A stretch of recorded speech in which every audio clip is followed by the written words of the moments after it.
अगर कोई बाहर का हमला हो और फौजी हमला हो तो हमारी फौज है, हमारी हवाई जहाज है और हमारे बहादुर नौजवान हैं जो उसमें काम करते हैं, वो उससे बचाएंगे। ठीक है, लेकिन आखिर में फौज नहीं बचाती है किसी मुल्क को, न हवाई जहाज बचाते हैं, आखिर में मुल्क की हिम्मत बचाती है। नेहरू की जिंदगी के कई शेड्स थे।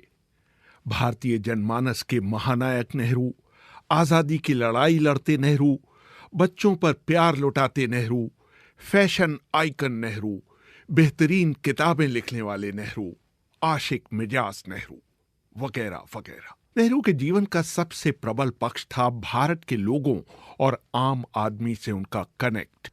डॉक्टर जनक राज जय ने 8 वर्षों तक नेहरू के निजी सहायक के तौर पर काम किया है। एक बार बहुत को डेलीगेशन द्वारा मिलने आए थे पंडित जी से, साउथ ब्लॉक में थे, और पंडित जी लेट हो गए, लेकिन यह है कि he used to take little nap in lunch time. Came home और देखा कि वो जो नथु इनका सर्वेंट था वो इंतजार करते करते, क्योंकि पंडित जी का ये फरमान था कि मेरे आने से आधा घंटा पहले आप ठंडी मशीन एयर कंडीशनर इसको आधा घंटा पहले खोलो। उसने आधा घंटा पहले खोल लिया। पंडित जी का पता भी इतने बजे आते हैं, लेकिन लेट हो गए।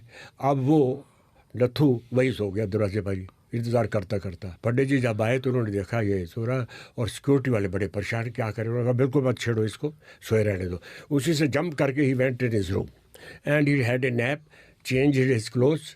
जब बाहर निकले तो फिर सो रहा था, तो उसने गार्ड जो बैठे थे कि देखो एक आदमी यहाँ खड़ा रहे, जब तक ये सोया हुआ है इसको सोया रहने दो, बिल्कुल नहीं जगाना। And he jumped and he went to the office. So this was his personality. और सारे सिक्योरिटी वाले परेशान। जब वो उठा तो उन्होंने कहा, हैरान हो गया वो बेचारा, बड़ा हक्का बक्का, कहता घबराओ नहीं, हमारी ड्यूटी तुम्हारे ऊपर लगी हुई थी कि भाई तुम जब तक जागो नहीं तुम्हें कोई छेड़ना नहीं है। जहां तक सार्वजनिक जीवन में ईमानदारी की बात है, जाने माने पत्रकार कुलदीप नैयर कहते हैं कि पंजाब के पूर्व मुख्यमंत्री भीमसेन सच्चर ने नेहरू के बारे में उन्हें एक ऐसी बात बताई जिसकी आज के युग में कल्पना भी नहीं की जा सकती। हुआ यूं कि नेहरू की बहन विजय लक्ष्मी पंडित एक बार शिमला के राजभवन में रुकी और वहां का बिल उन्होंने नहीं चुकाया। राजभवन में आजकल तो फ्री सारा चलता है, लेकिन उस वक्त हिसाब रखा, हिसाब तो अब भी रखते होंगे, शायद राइट ऑफ करते होंगे, तो वो उनका हिसाब चलता रहा। तो शायद 2500 रुपया उनके जिम्मे था विजय लक्ष्मी पंडित के। तो भीमसेन सच्चर हुआ करते थे, तो उन्होंने ये जब रकम देखी तो उन्होंने पंडित जी को लिखा कि देखिए ये 2500 उन्होंने खर्चे थे पैसे, तो अभी तक मिले नहीं, वो चलते रहते हैं। तो मुझे बुरा लगता है कि मेरे प्राइम मिनिस्टर के बहन ने ऐसा किया, तो उसका क्या करें। कहने लगे देखो भीमसेन, मैं तुम्हें एकदम तो नहीं भेज सकता, लेकिन 5 किस्तों में तुम्हें पैसा दे दूंगा। तो 5 किस्तों में उन्होंने वापस कर दिया। लेकिन आज कोई ये बात सोच नहीं सकता, ना तो कोई चीफ मिनिस्टर लिख सकता है। विजय लक्ष्मी पंडित की बात चली है तो बहुत पहले उन्होंने बीबीसी को दिए गए एक इंटरव्यू में बताया था कि एक बार उनका अपने बड़े भाई जवाहरलाल नेहरू से झगड़ा हुआ था। मैं उनसे 10 वर्ष छोटी थी, मगर चूंकि हम लोग इस तरह से पले थे तो बहस तो बहुत होती थी और मुखालफत भी होती थी, एक दूसरे से हम झगड़ा भी करते थे, मगर अंत में कुछ ऐसा होता था कि वही जो कहते थे वो मैं कर ही लेती थी। बाद में मैं सोचती थी कि बात मैंने क्यों की, खासकर जब मैं राजदूत हो चुकी थी। कई ऐसी बातें हुई कि जिनमें मैं सहमत नहीं थी अपने गवर्नमेंट से। मसलन वो हंगरी के मसले के ऊपर मैं यहाँ थी लंदन में, मैं बुलाई गई वहाँ, मुझसे कुछ कहा गया यहाँ कहने के लिए जो कि मैं समझती थी ठीक है। फिर संयुक्त राष्ट्रों में कृष्ण मेनन ने और हमारे नेताओं ने कुछ और कहा तो मुझे बहुत बुरा मालूम हुआ, मगर मैंने गलत उसको समझा, तो उसके ऊपर मेरी कुछ भाई के साथ थोड़ा सा झगड़ा भी हुआ। मगर वो जैसे कि मैंने बताया ना, रख रखाव, बड़ा भाई कोई एक ऐसी चीज़ होता था कि चाहे भले ही मैं मानती थी कि ये मेरे प्रधानमंत्री हैं, बड़े भाई नहीं हैं, मगर वो दोनों रिश्ते मिल ही जाते थे और कहना मैं मान ही लेती थी उनका। नेहरू अपने ऊपर बहुत कम पैसे खर्च करते थे। उनके सचिव और जीवनीकार एमओ मथाई बताते हैं कि कई मामलों में उन्हें कंजूस कहा जा सकता था, लेकिन एक बार उन्होंने सेस ब्रूनर की गांधी की गहन सोच की मुद्रा में बनाई गई पेंटिंग खरीदने के लिए 5000 रुपए खर्च करने में 1 सेकंड का भी समय नहीं लिया था। उनके सुरक्षा अधिकारी एफ रुस्तम जी अपनी किताब आई वॉज नेहरू शैडो में लिखते हैं। एक बार डिब्रूगढ़ की यात्रा के दौरान जब मैं उनका सिगरेट केस लेने उनके कमरे में गया तो मैंने देखा कि उनका नौकर उनके फटे हुए काले मोज़ों को सिल रहा है। नेहरू को बर्बादी बहुत नापसंद थी। कई बार वो कार रुकवाकर अपने ड्राइवर को भेजते कि वो बगीचे में चल रहा पानी का पाइप बंद करके आए। एक बार सऊदी अरब की यात्रा के दौरान उन्होंने रियाद के जगमगाते राजमहल के एक एक कमरे में जाकर उसकी बत्ती बंद की थी। सरदार पटेल नेहरू से 13 साल बड़े थे। कई नीतिगत मामलों पर सरदार से गहरे मतभेद के बावजूद नेहरू निजी रूप से उनका सम्मान करते थे। जाने माने पत्रकार इंदर मल्होत्रा एक दिलचस्प किस्सा बताते हैं। सरदार पटेल का घर पंडित जी के घर के बहुत पास था, तो वो हमेशा पैदल जाते थे वहां पे, और उनको कहा था कि आपको आने की जरूरत नहीं है, जब मुझसे कुछ बात करनी है मैं आऊंगा। मौलाना आजाद जरा दूर रहते थे तो वहां मोटर में बैठ के हमेशा जाते थे, गपशप करते थे उनसे। और टेलीफोन पे ये कर्टसी थी कि फोन खुद मिलाते थे और बात करते थे उनसे। एक दिन उन्होंने एमओ मथाई, जो उनके सबसे बड़े प्राइवेट सेक्रेटरी थे, उनको कहा कि जरा मौलाना साहब से बात कराइए। तो जब मौलाना साहब ने फोन लिया और नेहरू आए फोन पे, तो उन्होंने कहा कि जवाहरलाल, तुम्हारी उंगली में दर्द होने लग गया क्या? तो उसका मौलाना आज के बाद ये हरकत नहीं करूंगा। वैसे तो नेहरू बहुत हंसमुख थे, लेकिन जब उन्हें गुस्सा आता था तो सारी हदें पार कर जाता था। उनके सुरक्षा अधिकारी रह चुके KF रुस्तम जी अपनी किताब आई वॉज नेहरू शैडो में लिखते हैं, 1953 में जब पाकिस्तान के प्रधानमंत्री मोहम्मद अली अपनी पत्नी के साथ दिल्ली हवाई अड्डे पर उतरे तो उन्हें नेहरू के मशहूर गुस्से का नजारा अपनी आंखों से देखने का मौका मिला। हुआ ये कि जैसे ही जहाज की सीढ़ियां लगाई गईं, वहां मौजूद करीब 50 कैमरामैन मक्खियों की तरह जहाज के चारों तरफ खड़े हो गए। जैसे ही पाकिस्तानी प्रधानमंत्री उतरे, पीछे खड़ी भीड़ भी आगे आ गई और धक्का मुक्की होने लगी। नेहरू का पारा चढ़ा तो चढ़ता ही चला गया। उन्होंने गुस्से में चिल्लाते हुए कैमरामैन के पीछे दौड़ना शुरू कर दिया।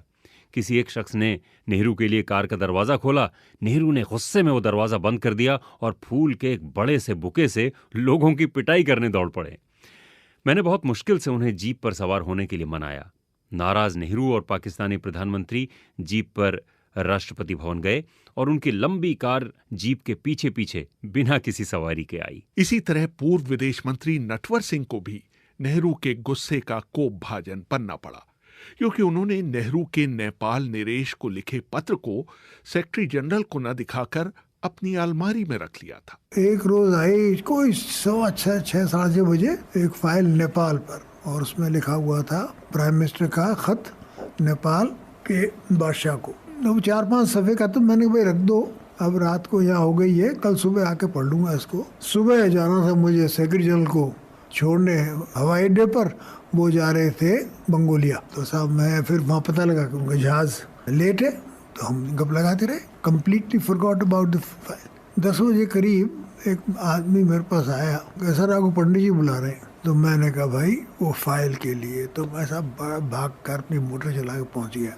और साहब कमरे में खोल के हुआ ले गया। मैं प्राइम मिनिस्टर के सेक्रेटरी थे SP खन्ना, उन्होंने कहा कि नटवर सिंह जी ये फाइल आप अंदर मत ले जाइए, इतने नाराज हैं कि आप कुछ फेंक देंगे वो। तो मैं साहब चला गया फॉरेन सेक्रेटरी के यहाँ, MG देसाई के साहब, ये leave it here and go, he is very upset. फिर साहब मैंने दूसरे दिन पता किया कि हुआ क्या। तो साहब वो पता लगा कि 9:30 बजे प्राइम मिनिस्टर एग्जीक्यूटिव अपने दफ्तर आ गए। तो वो गए फॉरेन सेक्रेटरी यहाँ के, MJ have you seen my letter to king of Nepal? तो उन्होंने no sir, why not, it hasn't come to me. तो साहब वो गए, खन्ना को पकड़ा प्राइवेट सेक्रेटरी में, ये क्यों नहीं गई फाइल मेरी फॉरेन सेक्रेटरी को? उन्होंने कहा सर वो सेक्रेटरी जनरल को भेज दी थी। तो उन्होंने क्यों भेज दी थी, उनको क्या करना इससे? साहब सारे कागज़ जो आपसे आते हैं वो उन्हीं के जाते हैं, तो मैं भी पता करता हूँ उनके प्राइवेट सेक्रेटरी नटवर सिंह से कि वो लेटर कहाँ गया। खन्ना जी आए मेरे कमरे में, तो मेरे असिस्टेंट ने कहा कि साहब वो तो एयरपोर्ट पे गए हुए, और उन्होंने कहा ये फिर ये खोलो तुम ये अलमारी, वो सब वो चाबी तो उनके पास है। By then temperature had gone to 102 degrees।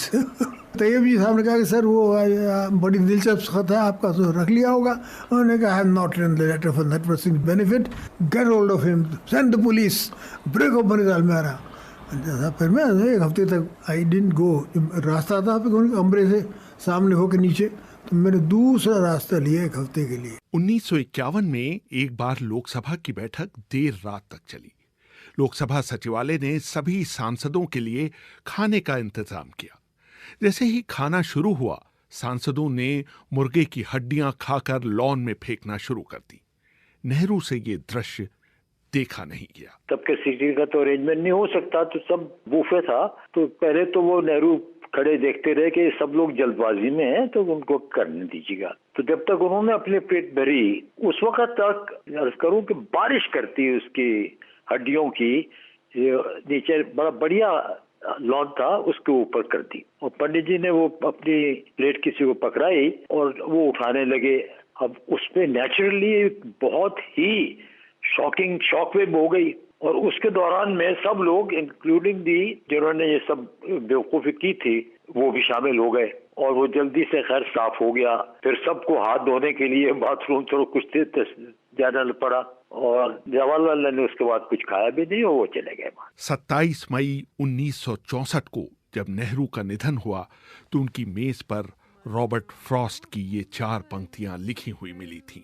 The woods are lovely, dark and deep, but I have promises to keep and miles to go before I sleep. मन मोहन वन तरु मुझको आज बुलाते हैं, किंतु किए जो वादे मैंने याद मुझे वो आते हैं। अभी कहाँ आराम बदा ये मूक निमंत्रण छलना है। अरे अभी तो मिलो मुझको, मिलो मुझको। रेहान फजल, BBC, दिल्ली।